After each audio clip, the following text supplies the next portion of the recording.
This story was originally written by Ariza Luca, a talented writer and animator who identifies with she/they pronouns. She's over 21 and shared this powerful revenge story on Reddit and Tumblr. She wore a smile that never reached her eyes, the kind of teacher who could kill your spirit with a compliment. I never imagined one semester in her class would break me. But what she didn't know was I wasn't alone. And the people she underestimated? They were the ones who would bring her down. In high school, I wasn't anyone special. I wasn't a straight-A prodigy or a popular homecoming queen.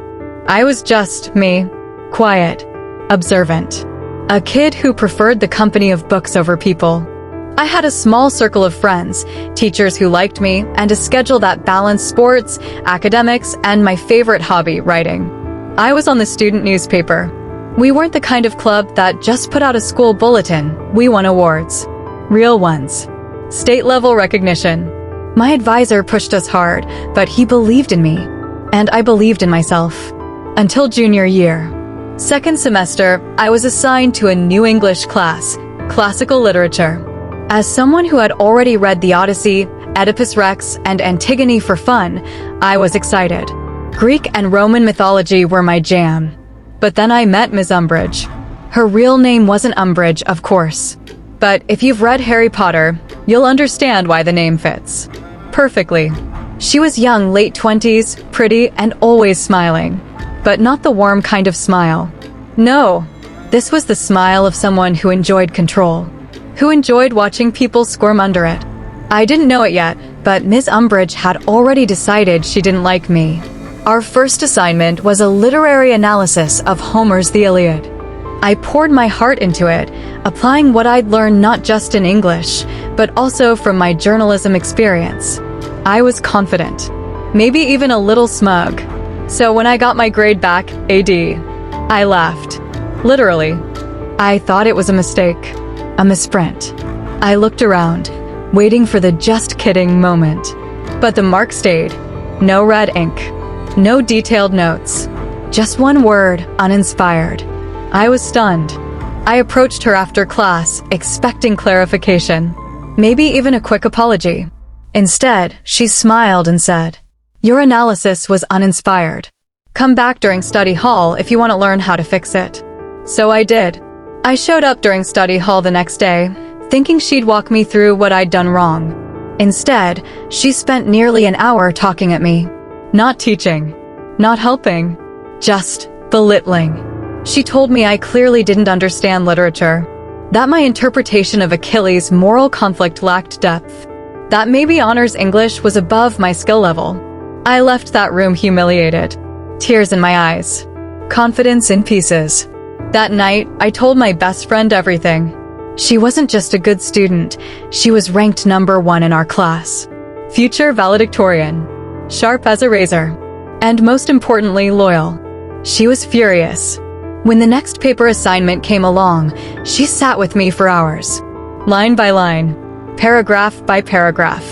She even had her AP English teacher review our final draft, secretly of course. Just told him it was her submission for a writing competition. His response? "This is excellent. Easily an A." We were thrilled. I submitted the paper with confidence. And guess what I got? Another D. This time, my friend went ballistic. She marched right back to her AP English teacher without telling him the truth and showed him the D-marked paper. He was confused. "Wait, you said you submitted this for the contest." She confessed the truth. It wasn't her paper, it was mine. Her friends. And the grade it got was no mistake. It was personal. I didn't want to believe it. I still thought maybe I wasn't good enough. Maybe Ms. Umbridge had high standards. So I gave her one last chance. For our third essay, I asked for help early. I visited her 3 times during study hall. She reviewed my drafts, wrote notes in red pen, and offered feedback. I made every change she asked for. On submission day, I handed in a perfectly revised paper, her version. And my reward? D+, with a smirk. And a "well done. Nice to see you improving." That was it. I was done. Done doubting myself. Done playing her game. Done letting her crush my confidence 1 D at a time. It was time to fight back. She said I lacked initiative, that I never asked for help. But when she saw her own handwriting, red ink, line edits, her notes, she called me a liar. That's when the battle lines were drawn. And her empire? It started crumbling. I wasn't just angry anymore. I was determined. This wasn't about one grade or one teacher anymore. This was about truth and proving that I wasn't some uninspired idiot she could steamroll. I had 3 versions of my last essay, each one marked with Ms. Umbridge's own notes. Her handwriting, her suggestions, her edits. And I had the final paper, revised exactly to her liking, graded D+. And I had backup. My friend, who had already taken the case to her AP English teacher, now wanted us to push further. She said, "You don't need to keep fighting her on your own. Let's show them what's really going on." So we took the next step. We brought my second essay, the one she helped me write, to our newspaper teacher. He wasn't an English teacher, technically, but he was a writer. A real one. He trained students who went on to write for big-name publications. If anyone could give a professional opinion, it was him. I told him I needed help improving my writing for English class. He looked confused but nodded. I handed him the paper. He read it slowly, thoughtfully, then looked up and said, "This is great. Not perfect, but definitely an A." I asked him if it was better than AB. He chuckled. "Way better than AB. Who graded this?" That was when his eyes narrowed. I didn't answer the question. Instead, I asked if he'd be willing to vouch for the quality of the writing if needed.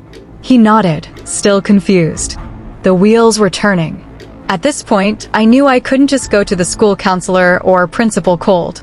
I'd need allies. People the administration trusted. That's when my friend reminded me of something important. Athletes at our school got exceptions all the time. If their grades dropped, teachers were nudged. If they struggled, they got tutoring or were moved to easier classes quietly. We all knew it. And my swim coach? He wasn't just a coach. He was friends with the athletics director. So I scheduled a meeting with both of them. Just me, my coach, and the AD. I came in after school, nervous but focused. I told them the truth. I'm in danger of failing English. I'm pulling AD in a class I shouldn't be. I've asked for help. I've revised my work, but I'm getting nowhere. If I can't fix this, I'm going to lose my eligibility to swim, and I don't know what to do. They were surprised. I wasn't the type of student who slacked off. My swim coach had seen me show up at 5 a.m. practices, even when I was sick. The AD asked, "Have you tried asking your teacher for help?" That's when I pulled out the red ink drafts. They read through them, looked at the final version, then looked at each other. "Are you serious?" the coach asked. I showed this to my newspaper teacher too. He said it's an A. They looked at me again, now very quiet. "All right," the AD said. "Let's get the VP involved." The student vice principal, VP, was no joke. He was sharp, fair, and had a reputation for sniffing out drama from a mile away. When he sat down in that room and started asking questions, I was ready. He asked, "Who helped you? Did you revise your work? Do you have the drafts? Did you ever ask the teacher for help?" I answered yes to everything. I handed over the drafts, red ink and all. Then the VP asked something I didn't expect. "Can we have those teachers review these again for official input?" Yes, absolutely. The next day, my newspaper teacher and my friend's AP English teacher were pulled into the conversation. Each was asked to read and grade my last paper without knowing the context. Both gave it an A or better. My friend and I weren't just whispering accusations anymore. We had evidence. At that point, the VP looked at the AD and said, "We'll have to involve her." Her, Ms. Umbridge. The next morning, a formal meeting was called. The players, me, my dad, the VP, the athletics director, and Ms. Umbridge. She entered the room smiling like she was ready to run the show. Like she expected to be praised for identifying a failing student. The VP began. "This meeting is to discuss your recommendation that student be removed from the honors English track due to underperformance and lack of initiative." She didn't hesitate. "Correct.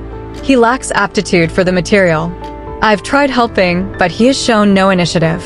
He probably needs tutoring to pass even basic English. I looked over at my dad. Steam. Red face. Hands clenched. He wasn't a man who exploded often, but when he did, it was volcanic. Then the VP calmly asked, "So he never asked you for help?" Ms. Umbridge, smug as ever. "No, he didn't." The VP didn't speak. He just slowly opened a folder, pulled out the 3 drafts, her red ink notes on every page, and laid them in front of her. "Can you explain these?" Silence. Her face drained of color. Then, flushed red again. She stammered, "Those aren't mine. I never wrote those." My dad exploded. "Are you seriously accusing my son of forging your handwriting on 3 different versions of the same paper?" Voices were raised. Tempers flared. I was asked to step outside. This time, I wasn't alone. The school secretary was sitting nearby, and we both listened as chaos erupted behind that closed door. She said the red ink wasn't hers, that I'd made it all up. But when the real teachers came in, she had nowhere left to hide. That day, the lies ended. And Ms. Umbridge? So did her career. Outside the vice principal's office, the walls weren't soundproof. The secretary and I sat in awkward silence, pretending we couldn't hear the yelling behind that closed door. But we could. And the tension? You could slice it with a dull pencil. Inside that office, Ms. Umbridge had just claimed that the 3 drafts I brought in, each marked with detailed feedback in red ink, weren't hers. That someone had forged them. That I was lying. But she hadn't counted on the next move. Within minutes, the AP English teacher and the newspaper teacher were called in. Both men had previously read and graded my paper. Both had vouched for its quality. And now, both were asked to examine the drafts again, this time for handwriting. AP English teacher flipped through the drafts slowly. This is definitely her handwriting. I've seen her grade dozens of essays over the years. He turned to Ms. Umbridge. Why would you deny this? She didn't answer, just sat stiffly in her chair. Then the newspaper teacher spoke. Her notes matched the edits she made on another student's essay that I reviewed just last month. Same language, same structure, same phrasing. The room went quiet. The vice principal turned to Ms. Umbridge. Do you still stand by your claim that you never provided feedback on these essays? She looked cornered. Everyone in that room, 2 respected teachers, a parent, 2 administrators, was staring at her. Waiting. She cracked. Fine, she spat. Maybe I did give him notes. That doesn't mean he understood the material. You can't teach insight. And he doesn't have it. Boom. She had just admitted she gave feedback. After denying it. That was the first domino to fall. The VP raised a hand to silence the room. He calmly laid out the facts. I had asked for help. I had revised my paper per her feedback. Other qualified educators had reviewed and praised the final product. Yet she gave me a D+, and then lied about helping me. That was enough. She wasn't just biased anymore. She was actively sabotaging a student. My dad stood up and slammed both hands on the table. This is over. He's being moved. Immediately. And I expect a full review of this teacher's conduct. Or I take this to the school board. Umbridge tried to interrupt, but the VP silenced her. I agree. He'll be moved.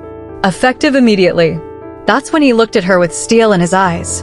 And you'll be placed under administrative review until further notice. She stood up, flustered. Her composure cracking like a broken mask. You're making a mistake. He's manipulating all of you. No one said a word. No one believed her anymore. Later that day, I was moved to a new English class, basic track. Not because I belonged there, but because it was the only open section mid-semester. At first, it felt like a loss. Like she'd won. But then I met Miss Honey. If Umbridge was fire, Honey was rain. Calm, warm, and kind, but not soft. She was the English department head, nearing retirement, and had taught for more years than I'd been alive. But she wasn't bitter or cynical. She loved teaching, and she took her job seriously. She welcomed me into her classroom like I belonged there all along. And I promised myself I'd prove, to her and to myself, that Miss Umbridge was wrong about me. So I worked. Harder than I ever had. The class itself? Easier than P. I could have coasted to an A. But I didn't want to just get an A, I wanted to rebuild my confidence. So I went all in. I finished projects ahead of time, wrote extra essays for fun, and when a girl in class struggled with grammar and reading comprehension, Miss Honey paired me with her as a tutor. Together, we worked every day during study hall, and she improved from AC to AB+. At the end of the semester, Miss Honey called me into her office. I thought something was wrong. Instead, she said, "I've recommended you for the Honors English program next year." I must have looked panicked. I couldn't go back there. Not with her.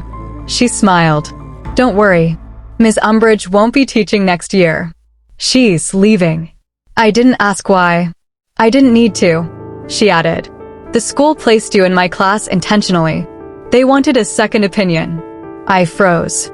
Then she said something I'll never forget. "You absolutely belong in Honors English. In fact, I'd trust you to teach it." I didn't cry often back then, but that day, I cried. Ugly, raw, snotty tears. The kind you cry when a weight you've carried too long finally drops. For the first time in months, I believed I wasn't broken. I wasn't uninspired. I was just the victim of someone cruel who never should have been allowed to teach. They told me I was too sensitive, too dramatic, that maybe she just had high standards. But in the end, even the school admitted the truth. She didn't belong in a classroom. And I didn't just recover, I thrived. The news spread slowly in whispers between classrooms and across cafeteria tables. Ms. Umbridge was leaving. No public announcement. No retirement letter in the faculty newsletter. Just gone. Some kids assumed she was transferring. Others joked she finally got married and moved away. But those of us who knew really knew understood what had happened. She didn't leave. She was removed. Her departure wasn't just about me. I found out later that other students had submitted complaints over the years. A few parents had raised concerns. But it was always small things brushed under the rug. Until I walked in with evidence. Until my paper trail of red ink exposed her. And just like that, a decade-long pattern of cruelty and intellectual gatekeeping came crashing down. She wasn't fired outright, school districts don't work that way. But she was encouraged to resign. Which is administration speak for, leave quietly or we make it ugly. Even with her gone, it took time to rebuild what she had broken. Every time I sat down to write, I heard her voice in the back of my mind. Uninspired. You don't understand the material. You don't belong here. Those wounds cut deep. Deeper than most people realize. Because when someone in authority tells you you're not enough, not smart enough, not worthy enough, you believe them. Especially when you're 16. Especially when you respect teachers. But something incredible happened in my senior year. I thrived. Back in Honors English, now under a different teacher, I became known for my writing. My essays were passed around as examples. I was asked to read my work aloud. I even submitted a piece to a statewide writing competition and won second place. The school newspaper ran an op-ed I wrote on toxic authority in schools. I used a pen name, but anyone who had lived through junior year knew who I was talking about. It wasn't just about revenge anymore. It was about healing. It's been more than 10 years since all that happened. I'm no longer a teenager staring down a smug English teacher who thinks I'm stupid. I'm a professional writer now. Irony, huh? I write for a living. I've published articles. I've edited books. I help young writers develop their voice, something I was nearly robbed of. And every once in a while, I still think of her. Ms. Umbridge. The woman who tried to crush me before I ever really got started. But I don't think about her in rage anymore. I think of her as a symbol of everything wrong with gatekeeping, with educational abuse, with ego-driven teachers who confuse grading with punishment. And I think of Ms. Honey, the teacher who saved me, who looked past the red ink and saw a student worth believing in. When I get emails from students I mentor, thanking me for encouraging them, I send a silent thanks to Ms. Honey, because if she hadn't stepped in, I might never have become the person I am. If there's one thing I want people to take from this story, it's this. Don't let someone else's bitterness define your worth. Just because someone doesn't see your value doesn't mean it isn't there. Just because someone in power labels you average or uninspired doesn't mean you are. Sometimes the problem isn't you. Sometimes the problem is them. You aren't stupid. You aren't unworthy. You aren't small. You are a work in progress. A story still being written. A voice still finding its strength. And sometimes, the best revenge is simply proving them wrong by living well, by succeeding, by healing, by becoming everything they told you couldn't be. And for the record, I don't miss her. I don't wonder what she's doing. I just hope she never stepped into another classroom again. Because students deserve better. I deserved better. And now, I make sure others get what I never did. If this story hit home for you, if you've ever had a Ms. Umbridge in your life, drop a comment and share your story below. Don't forget to like, subscribe, and turn on notifications for more powerful true stories like this one. You're not alone. And your voice? It matters. Thanks for watching. Now go be the reason someone else believes in themselves.